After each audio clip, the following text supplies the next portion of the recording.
What's up, Gum Gum?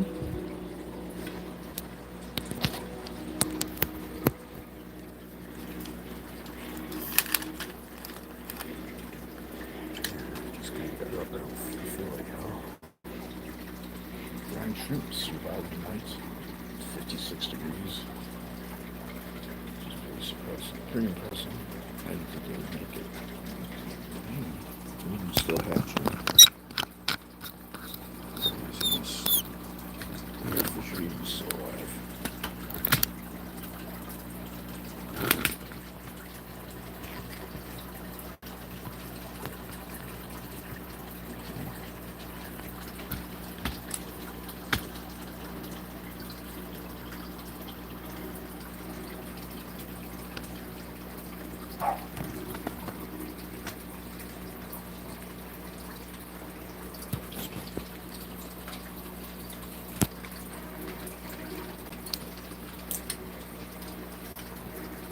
Oh, fuck. Microphone issue.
What is going on YouTube? Lamont at Large. Today we are in Blytheville, Arkansas. Today we're going to talk about a very heinous murder of June Larimore, who was killed by...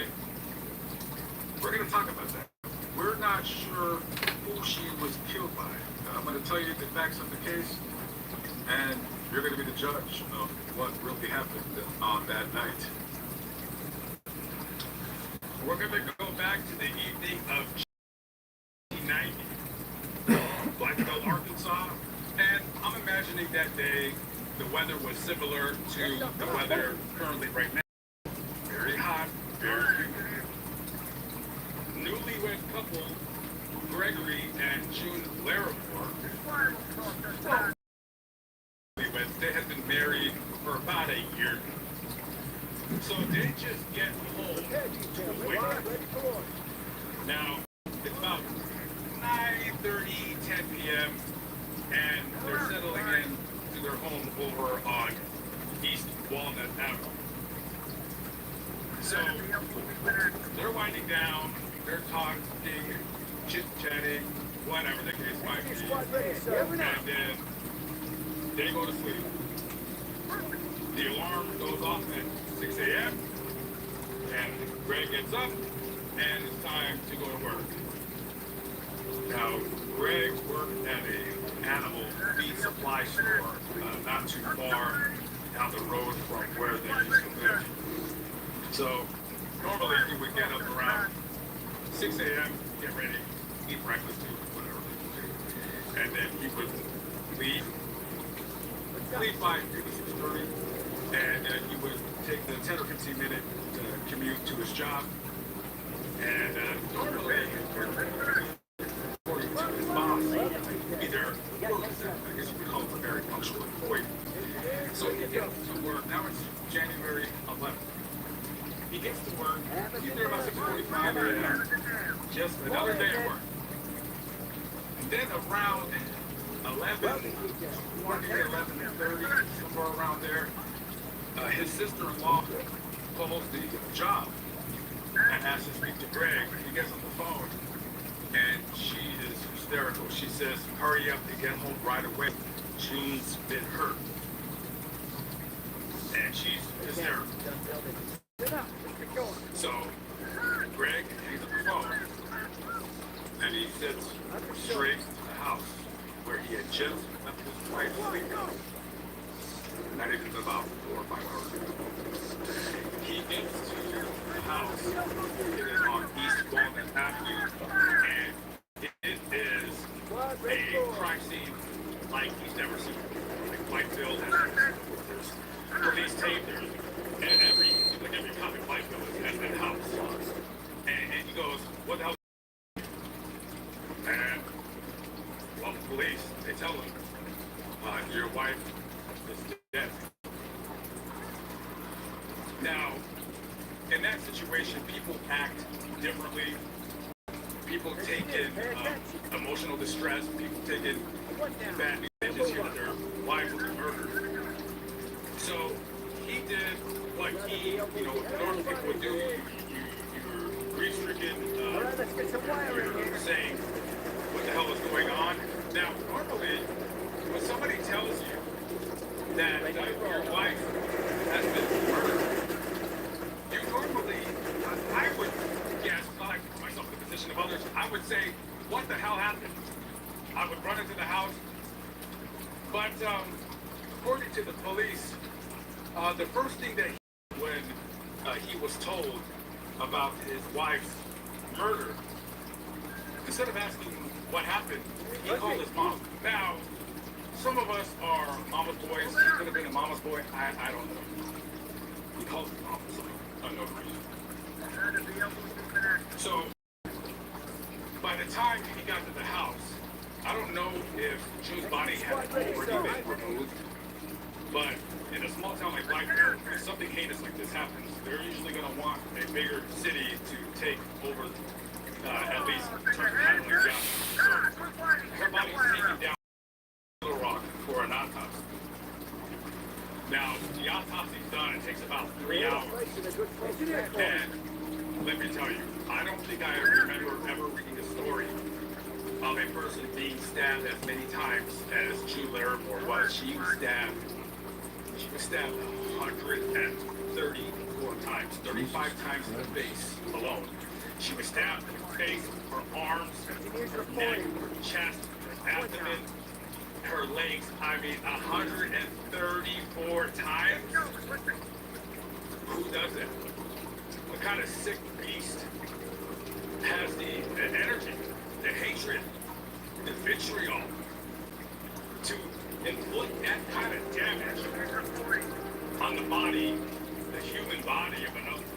Engineers, Ready for your first day at Camp Bow Wow? Oh, it's like a bus. It's the best.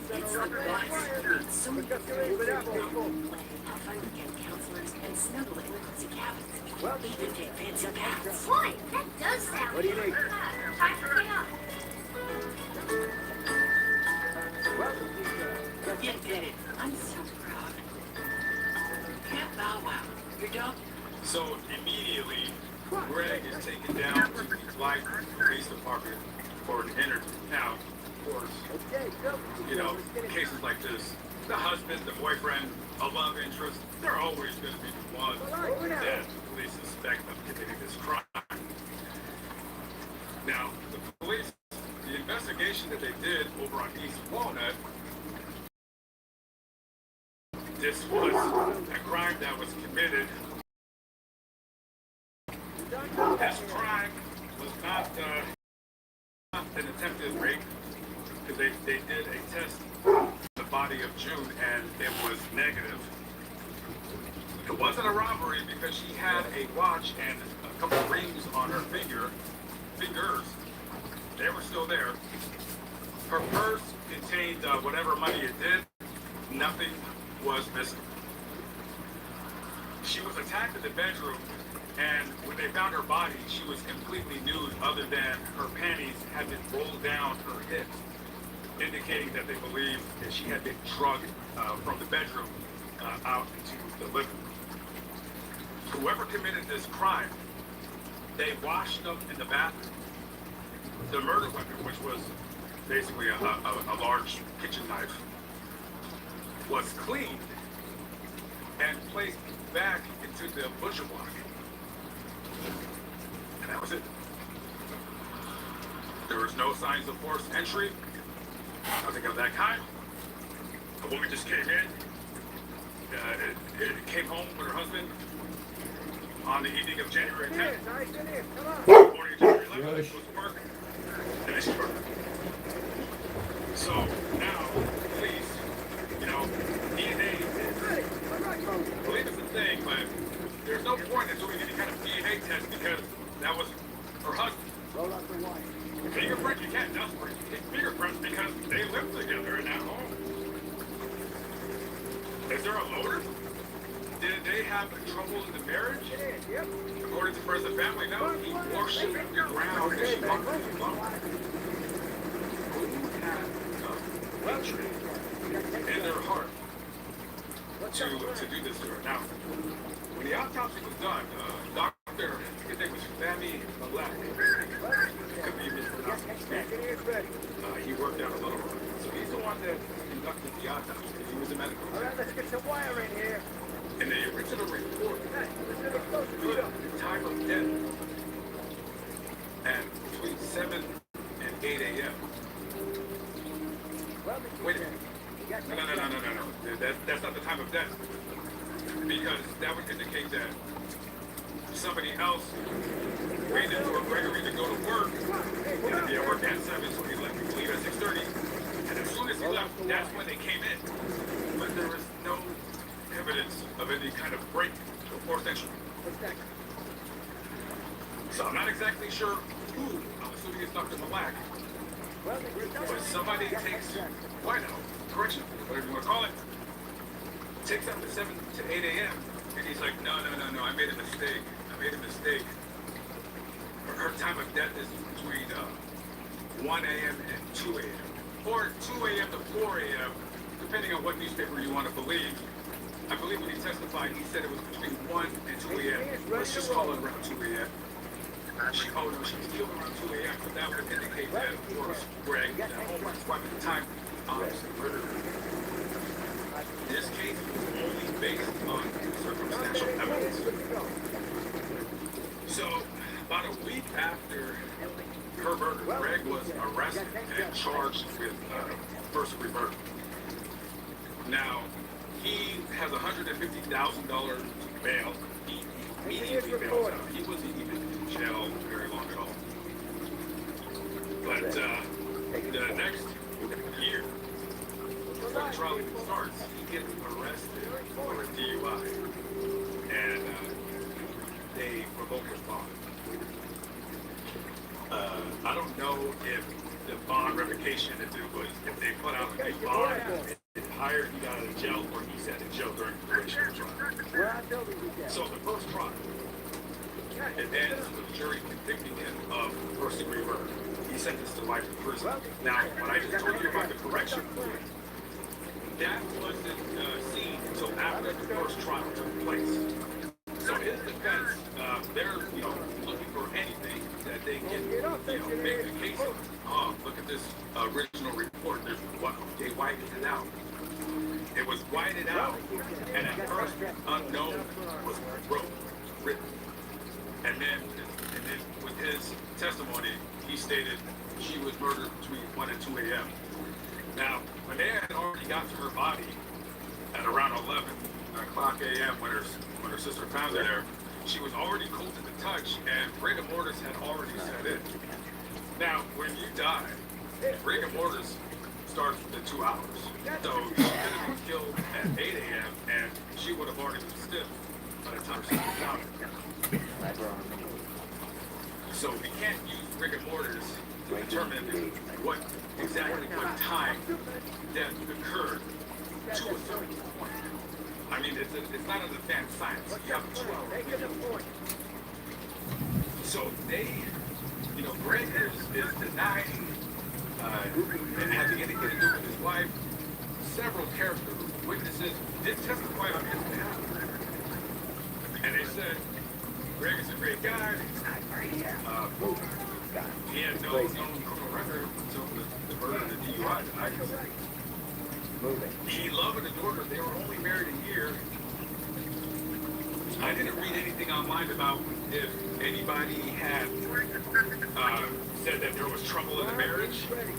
That I'm not sure. But what I am sure of is the prosecution did a very, very, very costly mistake in terms of writing previously the time of death being 7 to 8 a.m., meaning that he wasn't there to 1 to 2 a.m., meaning he was there and he was in fact guilty. But also talking about Gregory Laramore's possible guilt is this. Him calling his mom and being told that his wife was seriously injured. That's a little weird. That's a little weird. 27 years old. Why are you calling your mom? You should be asking what God's name happened. Also, when the police interviewed him, I mean, now it's going to be strong. He could be acting, he could be faking it up. And, well, they said, listen, tell us what happened during the night. He said, well, okay, we got home from the wake, and it was around 9:30, 10 o'clock. And, she went to bed. I fell asleep on the couch, watching TV. And then I woke up, and I went to work. But his story changed. No, that's not what happened. That's not what happened, no, we got home, and then Reporting construction complete. Got that point. I fell asleep on the couch, and then around 3 a.m., I woke up and I crawled into bed with my wife, and I fell asleep, and then I woke up at 6 a.m., and then I left. Oh, wait, no, I'm sorry. That's not what I meant.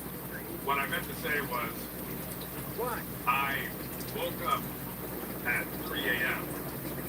and then I went to get something to eat out of the refrigerator, and then I went into bed with my wife, and then I went back to the couch and went to sleep. I think. Well, gee, you should pretty much already know exactly what you did between, the time you and your wife get and the time you left for work.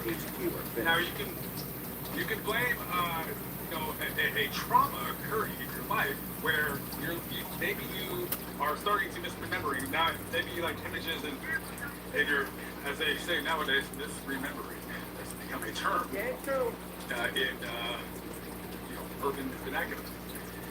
But he's not 100% sure exactly if he woke up, went to sleep on the couch. Oh, wait, no. I went to sleep with my wife. I didn't sleep on the couch. No, I went to bed with my wife. Went to bed at around 11 a.m. That's what happened. Are you sure? Sure? You know what you're talking about? I mean, what's going on here? So, police chief at the time of the Blytheville Police Department, Larry Christian, and Captain Ralph Hill, these two cops, they swear up and down to themselves that this guy is responsible for the murder. Because like I just told you before, there's no signs of a break-in. There's no motive for a robbery. I mean, and obviously, every time a woman is murdered, it's obviously it's a husband, it's a boyfriend, sometimes it's a jealous wife. So they just wanted to quote unquote get this bastard. They wanted this bastard. Because they just swear it down. Maybe they nudged Dr. Malaki to change the old,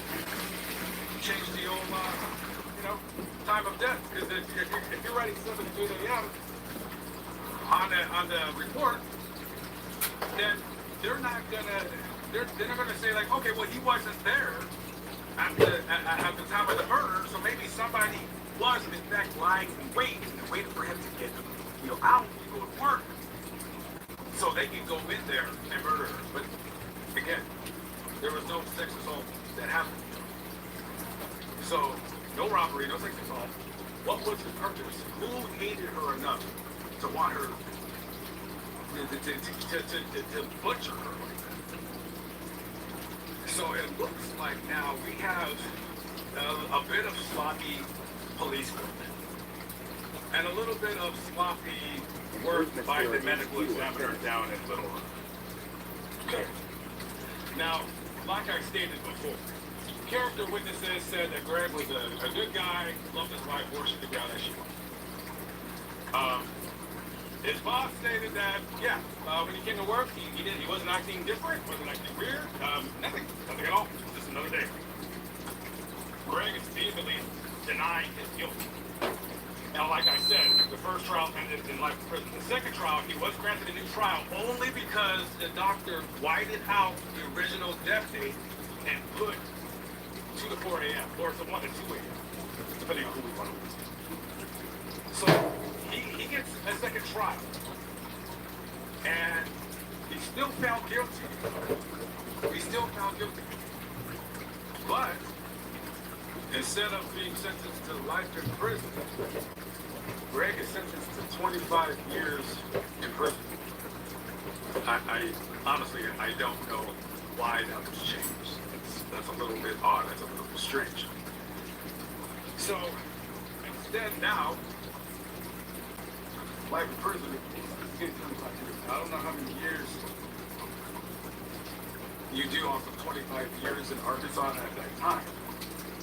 But as the recording of this video, it's been 34 years since this murder took place. And Greg is a free man. He got out of prison. Looks like he's remarried, moved out of state, and it's just living his life. At first, when I read this story, because there wasn't a whole lot to it, because again, this happened years ago, and there's no DNA, there's no forensic files. Forensic files would not talk about this story because there's no, I don't want to use the word drama, but you know, a lot of times true crime YouTubers will pick and choose the story that they want to do, as long as there's like salacious details.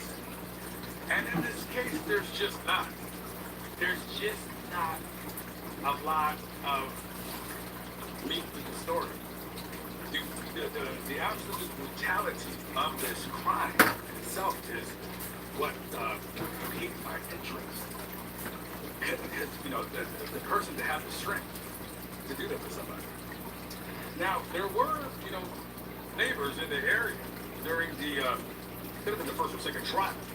One neighbor did say that around 11:30 p.m., there was some kind of a disturbance outside, and when she went to check, she noticed later on that Greg's truck was not in the driveway like it would have normally have been, I'm assuming. That was around 11:30.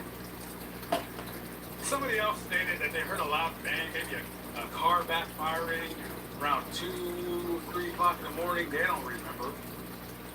And somebody also stated that, that old famous one, the old black guy, the black guy walking around. Yeah. You're going to have that. And then somebody had noticed that they'd seen a dude named Mark in the area at the time. Now, Mark, his last name escapes me, but he was known in the area he was a deaf man. This guy, you know, they seen him somewhere around there. Now, these could be people that are just, they're trying to grab at straws, or they're just trying to, you know, I don't know. It was a gunshot, or was it a car back? He said it was between 2 and 4. How do you know, like, between 2 and 4 in the morning? I mean, how do you know what time it is, or what time it was at all? They don't really know. It's just, you know, I don't know. This is the final resting place of Demetria June Sparks Larimore, wife of Greg Larimore. So I don't know if maybe the family believes that he did not commit this crime. I don't know, but they have the date of death, January 11th, 1990, and yeah, I don't know. A very, very tough case to, you know, I don't know. This was a horrible murder, and I don't know what kind of hate whoever the person it was that killed this young woman, but I have no idea.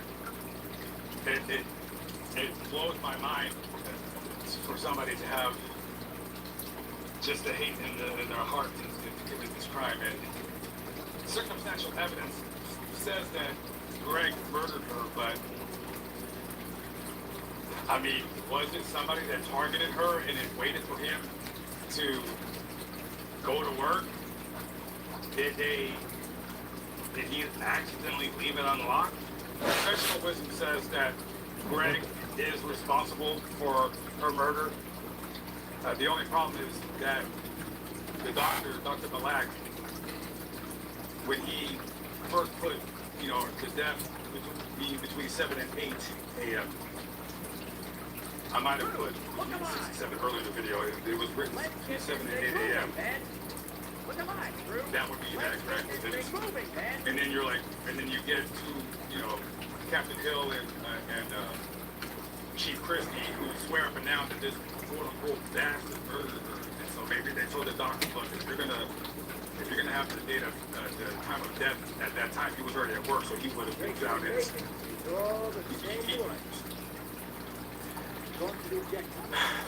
I don't know. I really don't know what to make about this case. All we know is that this was a horrible murder of a young woman whose only footprint in this world that I could find is simply her being murdered. That's it. Rest in peace to June. And he did his time in prison. I don't know what to make of it.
And your daughter's room on the floor? Okay.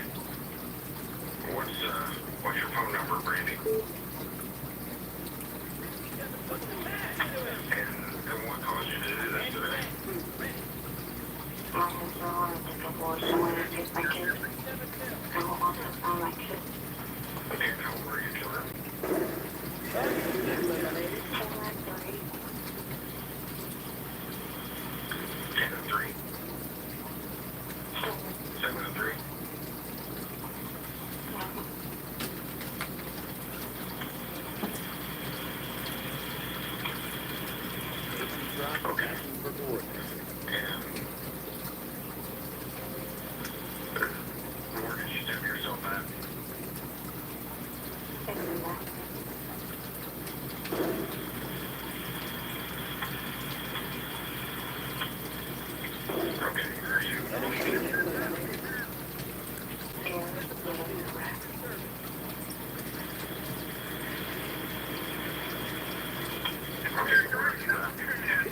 Second floor. 57 mil. You're living here?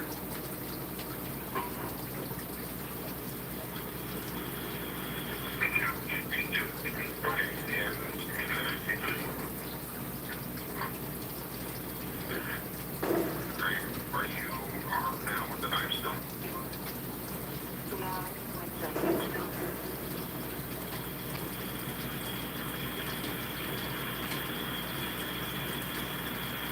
November 17th, Confirmed. 2015, 4:36, 21. Okay, you still there? Hello? Okay, where's your husband at? Okay, and what's his name? Weapons under that. Gas. And when you say downstairs, is he in a basement or?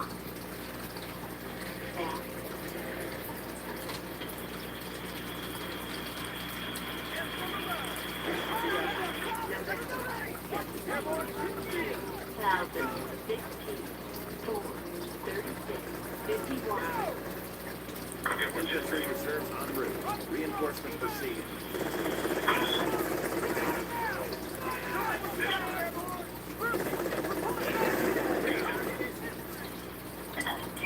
Jason? Jason Morley?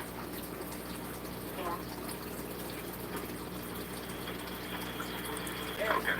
And do you have any other weapons with you? No? Okay.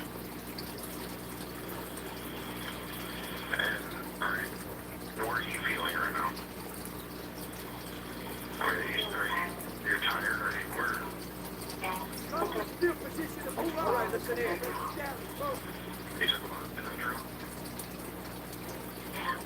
Okay. Understood.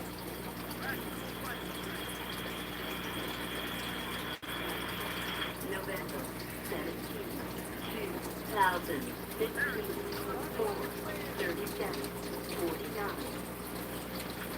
Is the front door unlocked? Yeah, we just use the back door.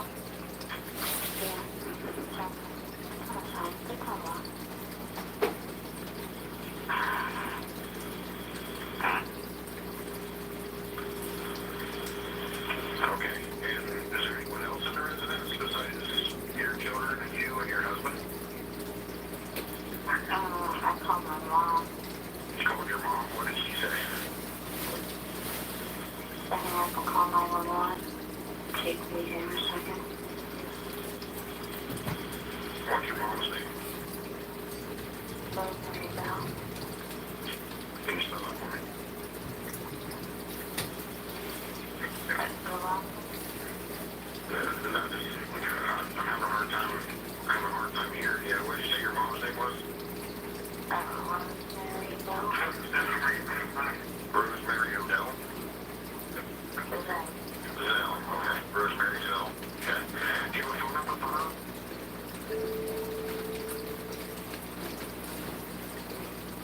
That house across the street right there, that is the location.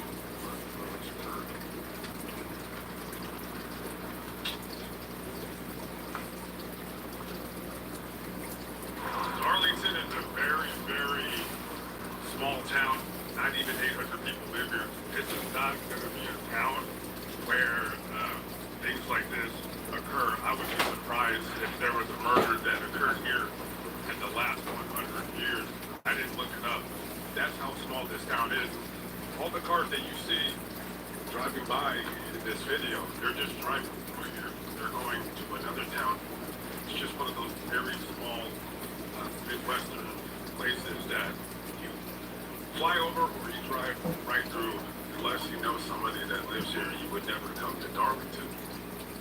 On the night before the murders, Jason and Brandy Worley had went to a dance recital for their 3-year-old child, Charlie, and they brought along their 7-year-old son, Tyler.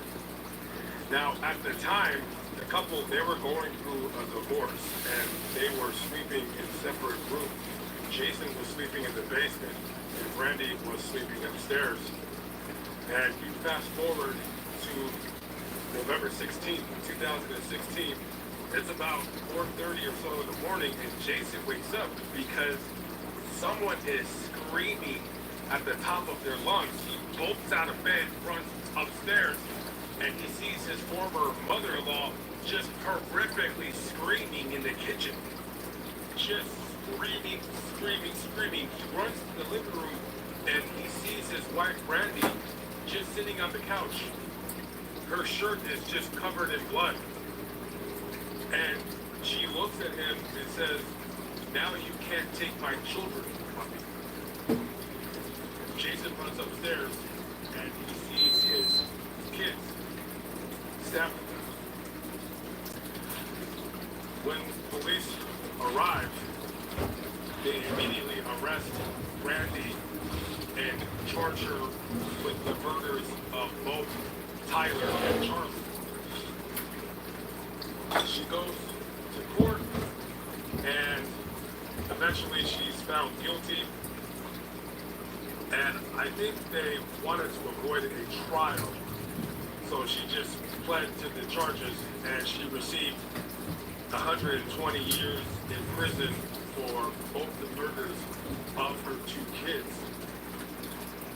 During the court proceedings, there wasn't what anybody could concede as to any remorse from this woman. Now, she had been believed and diagnosed with depression, but other than that, absolutely no reason was given, and no remorse was shown. And currently she's incarcerated in prison here in Indiana, and she's going to die there. She will never, ever, ever get out. This is the final resting place of Charlie Rose Jean Worley and her brother Tyler Daniel Clinton Worley.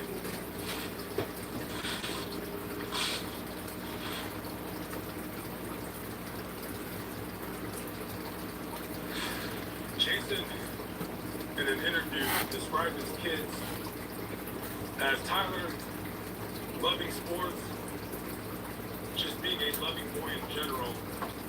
He could walk into a room with 20 strangers and walk out with 20 friends. He wanted to be just like his dad and work on computers when he grew up.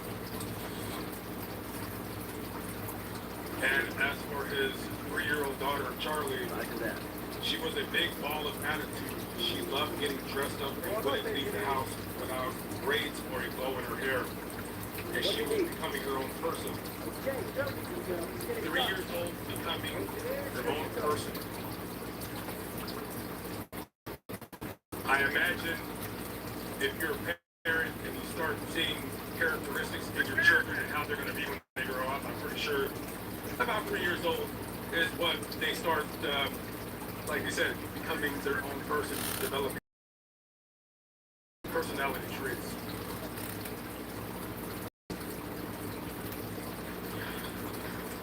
And Randy died, but of course, the coward that she is, she just couldn't do it. She did try to stab herself in the neck. According to her, she couldn't even do that.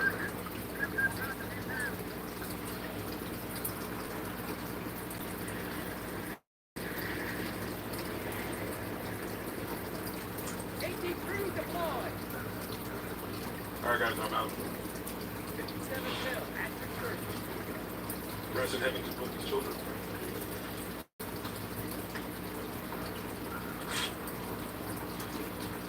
I'll see you in the next video. Allied paratroopers inbound. Confirmed.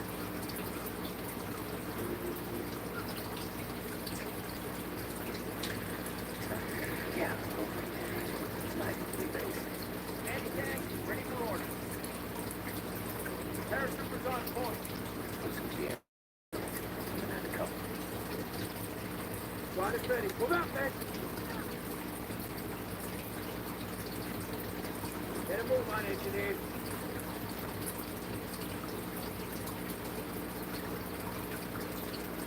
Now watch out. Quiet, clear. Quiet.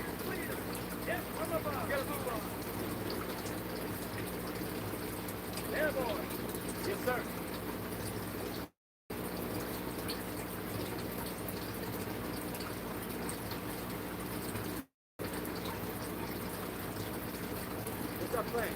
Securing supply. Time for this.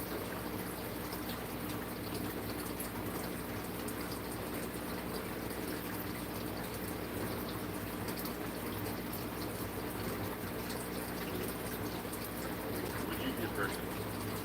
Not right now, I wouldn't, but ask me 3 or 4 weeks from now. Maybe. It was April of 1847 Welding, shooting, when the last of the beef party entered the camp. Everything was nearly white, the camp was still buried under deep snow. The only dozens of members of the Donner Party were the butchered bodies. Skulls sawed open to get brains, pieces of human flesh, bloody bones, and body parts. Pressing further into the camp, rescuers found the severed and split head of George Donner, the leader of the Donner Party, but his wife Wilson was nowhere to be found. After following some mysterious tracks away from the Donner camp, the rescuers were shocked to find German immigrants Louis Keseberg still alive, barely, and hunkered down in this pile of human remains, preparing a pot of brains and liver. Keseberg related as the murderous cannibal of the Donner Party, who headlines and gossip claimed not only ate people, but liked it. That was still to come, but from the beginning, he really wanted to clean the body of Nicholas and Donner to survive. And while the rescuers were horrified at how readily Keseberg confessed to cannibalism, he was not the only member of the Donner Party forced to eat the dead. Far from it. Understood. Yes. Pleasure be basic. Cannibalism. Cannibalism. Cannibalism. Cannibalism. Cannibalism. There's all kinds of tales that they contain cannibalism. What really happened to the Donner Party? Honestly, until about 2 months ago, I didn't know. I had the same Donner starter pack knowledge as most Americans, which is that a bunch of pioneers got trapped in some snow and probably in my mind, it's all very very common. Moving into position. Engineer, take control.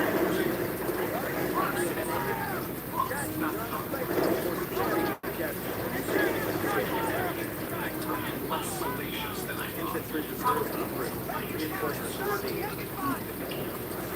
thought. No, so much worse than I imagined. You're going to wish this very dysentery and snake bites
involving Hastings cutoff that California hundreds of miles short.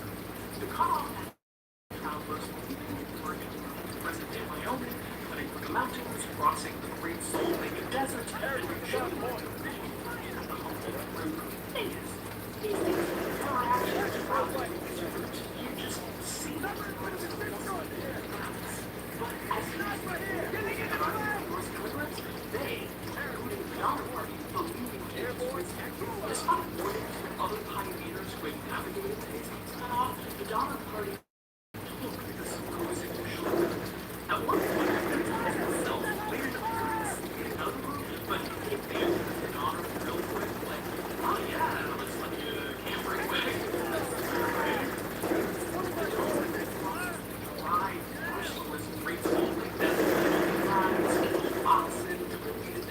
And now they've had a whole lot of fun to their journey.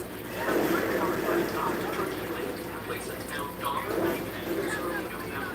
They're run now, almost and at the far end of the lake is a massive granite rock that just a small notch in their supposed caps. And was that snow? Why is there so much snow? We've arrived at the third major problem. The pineapple is not exactly the White House Express. The Peter Line, also known as the nine-dimensional oscillation.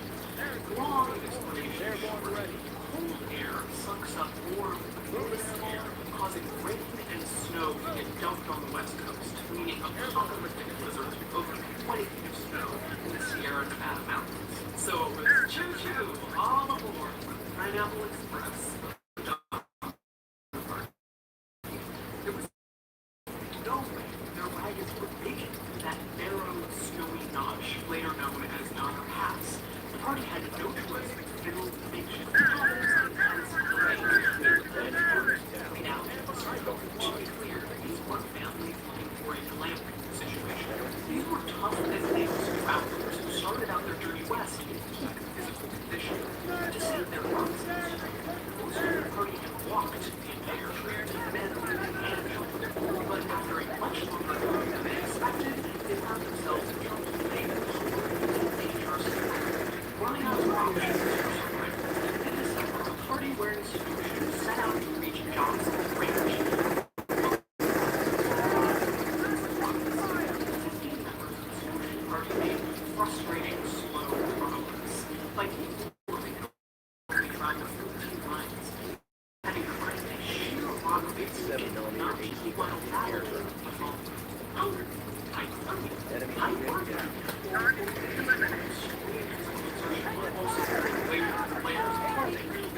snow blindness, where ultraviolet rays reflect off the wet snow, causing severe pain, headaches, nausea, and eventual blindness. By the sixth day, Charles Smith, their best guy, had died. Reinforcement underway. Americans were perfectly successful. They spoke almost every language. These problems combined to descend miles on starvation beginning to descend. It's possible to live much longer in starvation situations, but the extreme number of calories they were burning on no food was taken its toll. By the 8th day, they had suggested they draw lots to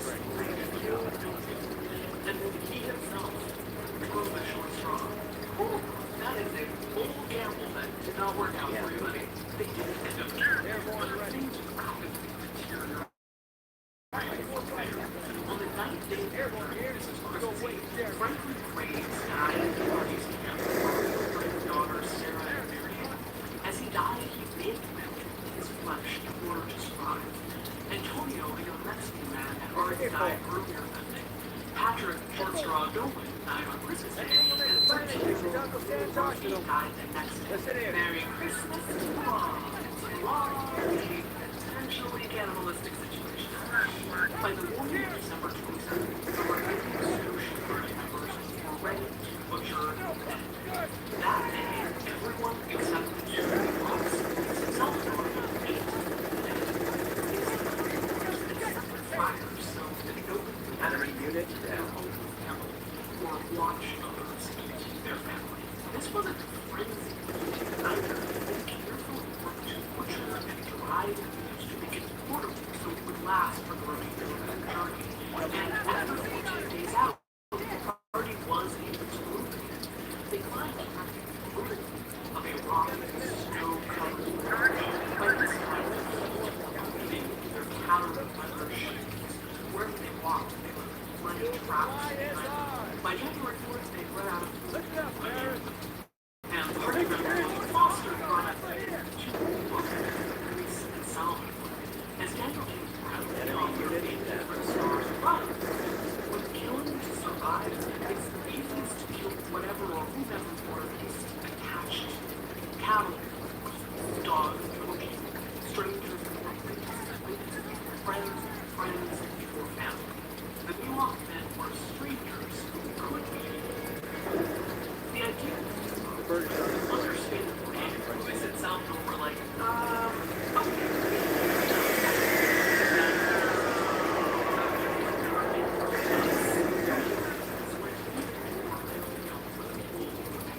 They're now practically naked and barefoot. Sarah Graves' husband, Jay, died in the road. Rose parked on a stick in front of her, so that's a nice detail. They're easily one person suggested looking at it had killed a man in the country. Anyone who roused the fashion was involved. So Foster suggested butchering Marianne and Sarah Graves because they were not. Pioneer. Have children, you might die in childbirth. Don't have children, and your friends will be dead. Sarah, Marianne, and Amanda didn't have to worry because a few days later, the party came across Luis and Salvador, and when Foster promptly killed them.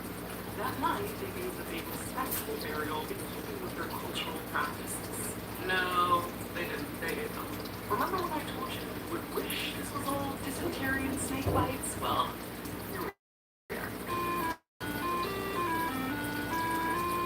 at last, the final seven, walking corpses at this point, stumbled on a native mining village where they were finally fed a sort of equal function. And a miner guided them on to Johnson Lake. Over the next 3 months, 4 rescue parties would be sent back to Truckee Lake to try and gather those left behind. Varying degrees of success. So as I'm learning about the sheer level of cannibalism that happened here, much worse than I imagined, I became more and more interested in how a modern town named Dahmer, with all the recreational sports hotspots, also named Dahmer, reckons with this very dark legacy. We're at the Donner Museum now, and at a certain point it was rebranded the Emigrant Trail Museum, which makes it seem like they were trying to avoid the C word. California. Copper mining. No.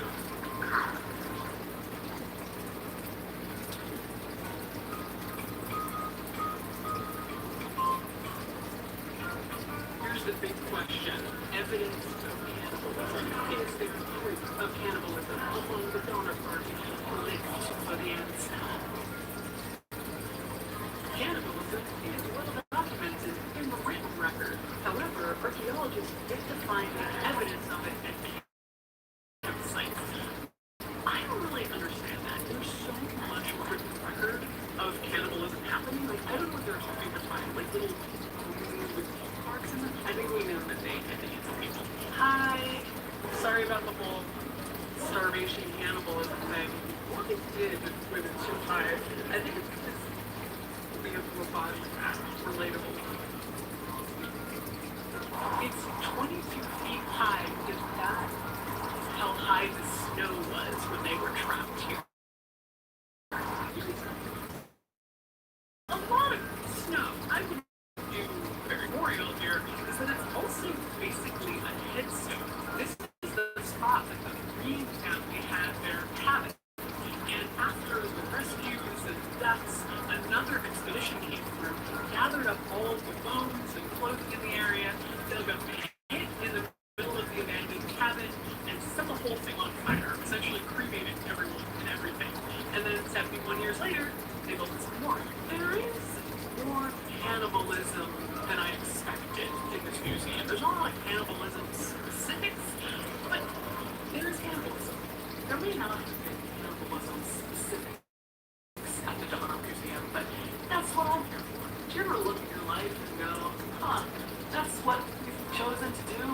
one wild, precious life. Now, families left behind at Truckee Lake also resorted to camping. After eating their oxen, dogs, leather, and shoelaces, the second relief party picked the absolute worst place to camp at the crest of the Sierra Nevadas, which came to be known as Star Camp. It's here that Elizabeth Franklin died. In order to survive, they ate Elizabeth's body. They also includes her own young daughter, Nancy, who at the time had no idea she was eating her mother. Here it is. The Murphy cabin was built right up against this rock, which is a big rock. See how we block wind, but I think it really didn't work that well. You know, I like this. I feel kind of bad about giving the state park crap because this is really awesome that you can come here and see this. Instead of suffering and torture, you think of dirty prison cells and torture chambers, but nature inflicts just as much suffering and cruelty as humanity can. The trees are in misery. The birds are in misery. I don't think they sing, they just screech in pain. How is the psychology working when you've been systematically deprived of nutrition for months? You're chewing on animal skin that forms the roof of your house, so you're willing to make yourself colder by taking the skin off the roof and just like chewing on the tanned flesh. We're starving. We're so hungry. I haven't eaten since my breakfast ate-ish 4 hours ago, and I am getting so cranky. There's so much focus on scandal of cannibalism, but the psychology of cannibalism and survival cannibalism specifically is very so. So what was the psychology of the number? People die for and don't turn to cannibalism. There are many different kinds of cannibalism. Survival cannibalism and mortuary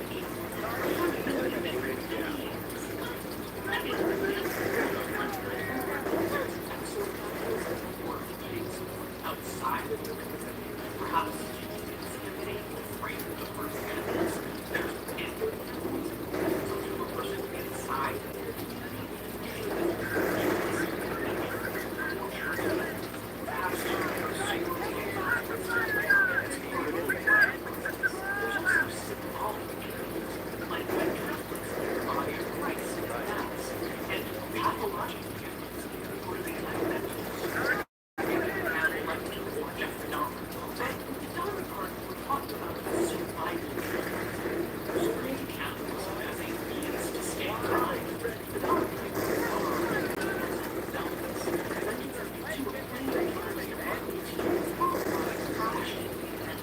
stranding the survivors in the ice. After 10 days of desperate conditions, the survivors reported cannibalizing them. What's most interesting is like cannibalism happens. Enemy unit down. We know it is wrong. Now, the survivors.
but sorry, cannibalism is it's ever possible for shark society this conversation.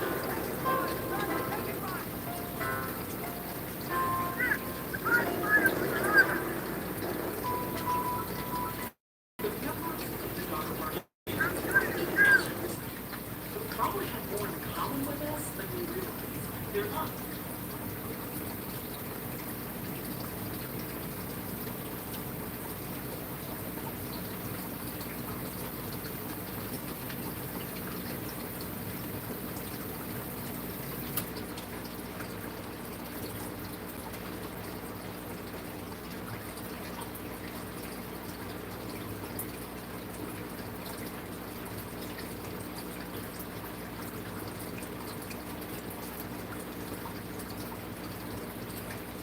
For nearly 100 years, climbing Mount Everest has been considered the ultimate thing to check off your bucket list.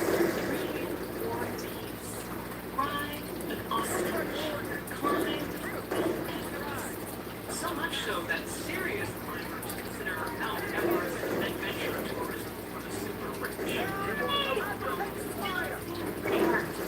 One climber wrote, "Climb the Mount Everest challenge. The bigger challenge is climbing it, not telling it.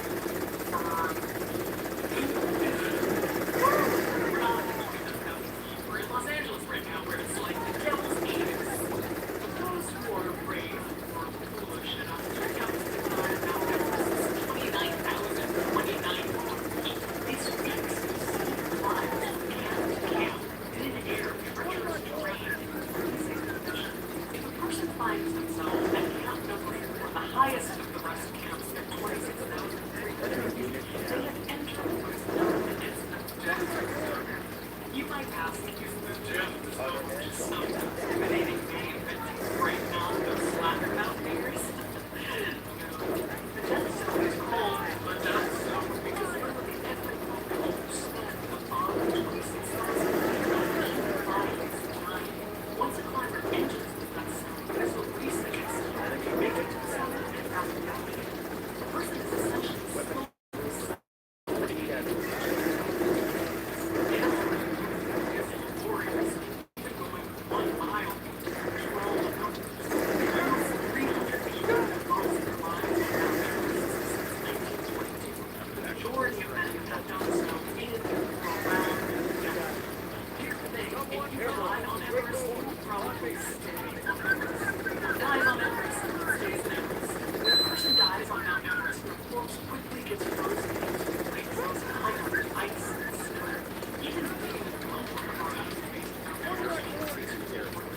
And yes, along with bodies, Everest is also covered in garbage. Way to go, adventurers! But digging a frozen corpse out of a mountainside is not only extremely difficult, it's extreme. In fact, it can take a team of 8 people to handle one body, and many of the lives that tourists lead are lives of those sent to recover. Not only do the body recoverers have to deal with the same extreme conditions that killed the fallen climbers in the first place, but the dead body that may have doubled its weight due to frozen conditions in the hundreds of people.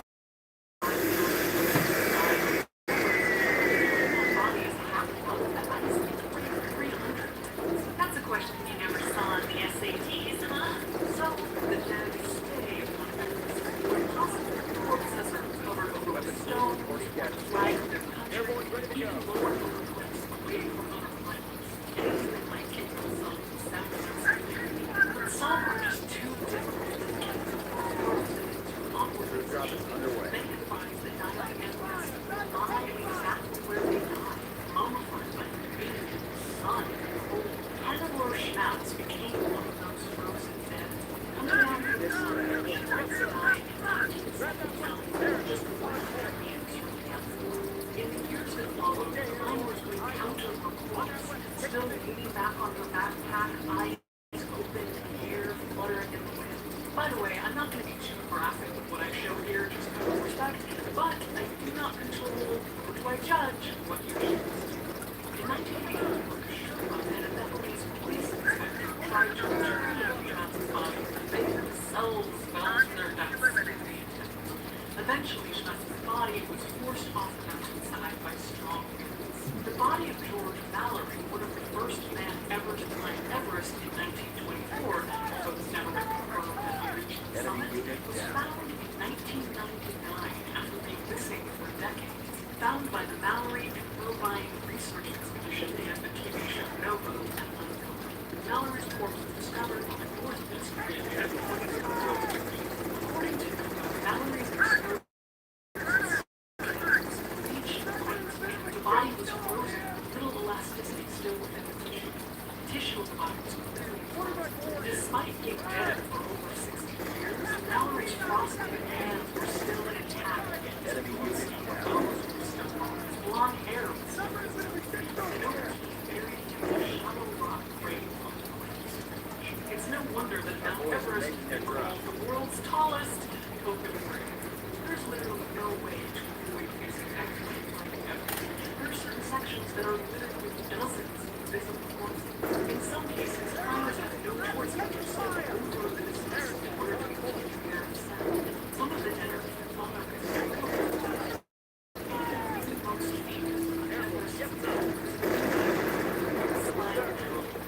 having died in an avalanche in 1996, Paljore's body came to rest in a cave on Everest's northern route. It was known as Rainbow Valley. Rainbow Valley. That sounds beautiful. What a treat. If by treat you mean a stretch of mountain covered by the colorful snow scenes of Everest's frozen dead, then yeah, the Rainbow Valley is a real treat. For almost 20 years, Paljor was known as a great town. The cave that his body rested became known as the Rainbow's Cave and was somewhat of a grim landmark on the mountain. For years, Paljor's brother attempted to have Paljor buried or removed from the cave, but was unsuccessful. And then, in 2014, someone gathered Valley Basalt, along with 7 or 8 other Rainbow Valley Paljor's body just disappeared. This is still somewhat of a mystery, but it's suspected that the Chinese Tibetan Mountaineering Association and Chinese Mountaineering Association quietly moved bodies, like burying them or sending them over the ledge. These are just a few of the bodies that all Everest's final resting place. Some will never be found, and some are just removed from the last. Although summiting Everest may be the thrill of a lifetime, if you pursue this demand of death will be your constant companion. Maybe just ride that ostrich and all of it. Remember that there's totally not. I'm somebody who happens to love adventure, stories, Arctic exploration, rainforests, mountaineering. I've read a ton of non-fiction books and documentaries, but if you have more, please link them or comment them below. Summer reading season is coming up, and I brought you support from People's Memorial Association, Co-op Online, and donations from viewers. No.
we were ignoring the technology. The cold effects from our toddlers' iPads.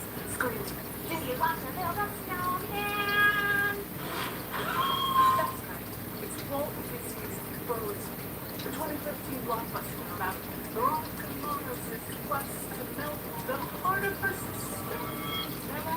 The animation magic behind Frozen might have solved the mystery behind what happened to those Russian hikers and what has come to be known as Kyoto Pass. Caitlin, the pleading, know how to complete it. Tell us more. Surely the clickbait headline cannot be true. Did Frozen really solve the mystery of the Kyoto Pass? To that I say, you shall have your wish. But you know the deal you make with the devil. I shall tell you this thing that everyone has been asking, and you stick to your tail that no one has been asking. Spoiler, cameo by Britney Spears. всегда мне было по душе. Quick refresher for those of you who aren't familiar with what occurred at Kyoto Pass. In 1959, 9 Russian students from the Eurofund Technical University decided to go for a hiking excursion to the Ural Mountains. The group was led by Igor Fyodorov, and they were all known as good kids with solid hiking and outdoors experience. But on the night of February 1st, something went very wrong. They were camped on Polotchki, overlooking Richard's mountain tribe called the Dead Statue. But in the middle of the night, the hikers apparently cut their way out from the inside of their tent and fled wildly, underdressed and shoeless into snow and freezing rain. I guess that's it for this. That was my one profit, now it's over, so. All of the hikers were later found scattered dead at the vicinity of their camp, mostly violent injuries that included fractured skulls and massive trauma to the chest. One body was missing a tongue, another its eyebrows, others were missing their eyeballs, and all were suffering from hypothermia, with some evidently dying from it. To make things even weirder, and to set this a long-term conspiracy-built population of these poor students, their clothes were radioactive. So what happened to the hikers? There's a myriad of theories that include everything from government conspiracy to a natural phenomenon called infrasound, where sounds below the human hearing threshold cause anxiety and dread, to yetis, to aliens. Of course, the least exciting, but looking like the most probable cause of the Kyoto Pass deaths is an avalanche. People don't want it to be an avalanche. It's too normal, said Alexander Lutsen. Lutsen is a Russian-born geotechnical engineer. He teamed up with Johan Combs, head of the Snow Avalanche Simulation Laboratory, or SASL. They don't call it that. I don't know. It's with they hope to investigate the odd circumstances surrounding the Kyoto avalanche theory. While an avalanche seems the most logical, it's not the obvious choice because the evidence at the campsite doesn't quite add up to avalanche. Weird campsite thing. Number one, the site where the hikers made camp seemed too low. For an avalanche to occur, there needs to be at least 30 degrees slope for the snow to roll down, which there didn't seem to be. Weird campsite thing. Number two, there wasn't enough snow for an avalanche. According to records, it did not snow the night the jungle hikers died, and there wasn't enough snow accumulated near the campsite for an avalanche. Weird campsite. Number three, if the hikers did die in some bizarre avalanche situation, why did they suffer such horrific injuries to their skulls and torsos, typically caused death after avalanches and asphyxiation? Weird campsite thing. Number four, this one really hard to believe. When the hikers arrived at the campsite, they had to cut a slope, meaning cut a flat shelf into the snow to safely pitch their tent.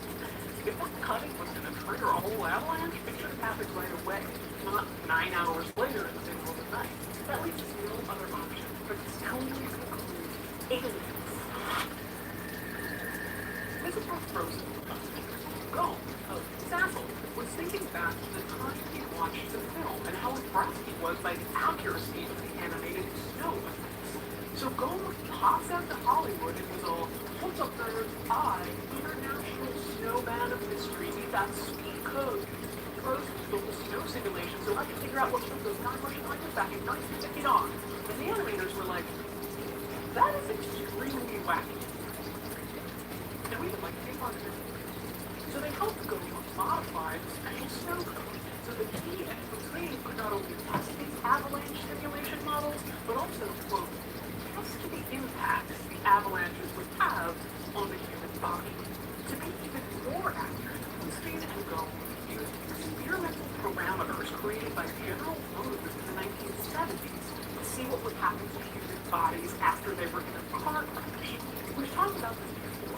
The auto industry, alongside university research labs, took cadavers that had been donated for research and subjected them to the velocity and hits the body would form in a car accident. Essentially, human crash test dummies. Either your worst nightmare or your greatest wish for your corpse post-mortem, which is why there's a body disposition option for everyone. Information gleaned from this kind of testing, combined with the frozen special snow codes, gave Speed and Go a clear idea of what happened that night in 1959. Perhaps a little something like this. The Juggle group did cut into a portion of the slope to make a camp, and they did destabilize the snow. Due to the unequal terrain, their camp appeared to be much more level than it actually was. Just above their camp was a steep section of terrain with at least a 30-degree slope. That's the slope required for an ambush. While there was no snowfall that night, the Juggle group made camp. Katabatic winds, or winds that push high-density air down the slope, likely reduce snow down the mountain, causing the heavy load to accumulate perilously just above the Juggle camp. At some point in the night, when the hikers thought they were safe inside their tent, a 16-foot slab of icy matter weighing around 660 pounds dislodged from the slope above them and crashed into their camp. The injuries would have been tragic in the accounting for the broken bones and fractures. But not all the injuries killed them immediately. Disoriented and frightened, the survivors would have had time to cut themselves out of the ground and drag themselves and the bodies of their friends out into the snow, and then it's of course, they get injured and bleeding out in the freezing night.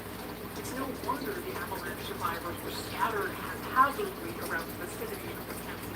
Eventually, they all succumbed to their injuries or hypothermia. In the days that followed, ice and snow filled up the spot they had cut out for their camp, leveling it off and masking evidence that the avalanche had ever even occurred. And the spooky radioactivity found in the bodies of the hikers turns out it was probably from the thorium and their lifetimes. And the missing eyes and toes, that part was ignorance. No, it was scavenging. Now, we'll never be sure exactly what happened that night, but thanks to a little help from the House of Mouse, some crash test cadavers, and 2 men who had a different definition of Imagineering, a 62-year-old baby, mostly, been solved. So now it's my turn, and I want to talk about another side of Disney. No one's talked about this story for years, but given what's happening right now, maybe they should be. Internet class. All caps, why is no one talking about this? Britney Spears is thankfully experiencing a public re-examination of her darkest days. In 2007, to a world of ravaged scandal, her head shaving and umbrella wielding was made all the more delicious because this was the fresh-faced blonde who debuted in the musical year at age 11. Oh, wow. Love that Justin Timberlake quote. Britney's sweet beginning is that in her fall from perfection gave the public a shadow like that. An online listing of Disney stars who have fallen from grace informs us that Britney Spears takes the cake for being the first Disney darling gone depraved diva. But Britney was far from the first child that Disney brought to fame and then spat out after puberty. She was an advanced version of the original prototype. Cherubic, the feisty boy, Bobby Kirsten. In a 1946 radio interview, we learn about the budding careers of the 2 young stars of the controversial, now missing from the Disney Channel, Song of the South. film, Bobby Driscoll plays a wealthy young boy visiting his grandmother's plantation. Is the Son of the South your first movie, Alana? Yes, it is. How old are you? I'm 8. Is it your first picture? No, it's my 9. You've really done a lot of movies. Yeah. Are you 8 too? No, I'm 9. Kind of old. Kind of old was proved to be perfect. But no movie little yet in 1946. Bobby and Luana were the first 2 actors ever placed under professional contract by Walt Disney. They were Disney's sweetheart. The original Brittany and Justin. By 1949, Bobby was awarded the Special Academy Award for Best Performance by a Child Actor. Since the film when I The Oscar itself was Texas. Bobby Driscoll continued to run stardom in Treasure Island, and Lawrence was cast as Peter Pan, both his voice and as a model in the character. Peter Pan is Bobby's most famous role. It's ironic that the message of the film is the difficult moment when a child considers whether or not it's safe to grow up. Because shortly after Peter Pan's release, Disney fired him, ending his contract 3 years early. The reason they gave? Puberty and acting. The actor Billy Gray, friend of Driscoll, said Bobby found out he had been dumped by Disney, quote, by driving up to the entrance and being refused. That was a notification that he was no longer needed. Everywhere Bobby went from then on, from high school, prison, people made fun of his career as a child actor. I've never been able to hide this face, he said. He was arrested for everything from drugs, burglary of an animal shelter, the battery of some local surfers, to pelleting someone out of a moving car with a gun that shot teens. All of these events created headlines that newspapers, even at the time, loved. He eloped to Mexico, had 3 children. The roles in television and film drive to a trickle. His loving parents insisted to reporters that Bobby just found the wrong companions. In describing his friends, Bobby explained, "If their minds are interesting to me, I don't care if they sell illegal rattlesnakes." Unfortunately, they were more likely to sell heroin. Bobby admitted, "I started putting all my spare time in my arm." His mother, Isabel, told the reporter, "Drugs changed him. That's when he became a prolific. Then he didn't care about his appearance or cleanliness, his face. He thought with he had an extremely high IQ, but the narcotics affected his brain." His mother doesn't blame him for what happened to her son. But Bobby himself said, "I was carried on a silver platter and then dumped in the garbage." Similar to Britney Spears' desperate plea, you have to realize that we're people. In a strange twist, in his late 20s, Bobby moved to New York and became a member of Andy Warhol's community at the factory, making collage and writing poetry. He even acted one last time as a nun in an experimental film project. But Warhol's cohort wasn't known for his sobriety, and Bobby's addiction spiraled. He grew sicker until one day he disappeared entirely. On March 30th, 1968, 2 children were playing in an abandoned tenement building on 10th Street in East Village. They found a corpse of a man lying in a cot with some beer bottles and religious pamphlets strewn around him. I want to tell you that that corpse is Bobby Driscoll. But nobody was Bobby Driscoll. It was Bobby Driscoll. This is Bobby Driscoll. The unidentified corpse was taken to the medical examiner's office, an autopsy, with the cause of death determined to be clotting arteries from heroin addiction. They tried to identify the penniless, indigent man by showing pictures around the village, but no one did. They categorized him as just another dead junkie. The corpse was fingerprinted and sent off for burial on Hart Island, where New York City buried poor or unclaimed. We've talked about Hart Island, and it was in the public eye early in the pandemic when there was a panic over mass burial in New York City. This is a mass grave being dug for coronavirus victims. sad, generally overlooked spot. Hart Island, a public burial ground that lies to the east of the Bronx. Oftentimes, the poor and unclean are buried here. Bobby Driscoll is one of over 1 million bodies buried on Hart Island. We don't even know exactly where he is buried, since the records of burials between 1961 and 1976 were destroyed by fire. About a year after Bobby's disappearance, Bobby's father was dying. Even though his mother knew he was somewhere, likely using drugs again, she had to try and find him. She ran ads in New York newspapers and begged for Walt Disney World to help locate him, but nothing materialized. Until a year and a half after his death, an anonymous burial, the city clerk sent her a letter. Using fingerprints, they had finally identified Bobby as the body that had been buried on Harvard. The Song of the South was re-released by Disney in 1972. Despite its slavery-like plotline, it was once again a huge hit. Folks started wondering whatever became of sweet little Bobby Driscoll. 4 years after his death, the world finally learned the truth. He died penniless and was put in a pauper's grave. As the theatrical re-release of Peter Pan grossed hundreds of millions in international box office, the film Peter Pan begins with the line, "All of this has happened before, and it will all happen again." So there you have it. Everyone's asking, no one's asking. Disney, to give it and to take it away. This video was made with generous donations from death enthusiasts just like you. Goes a little something like this.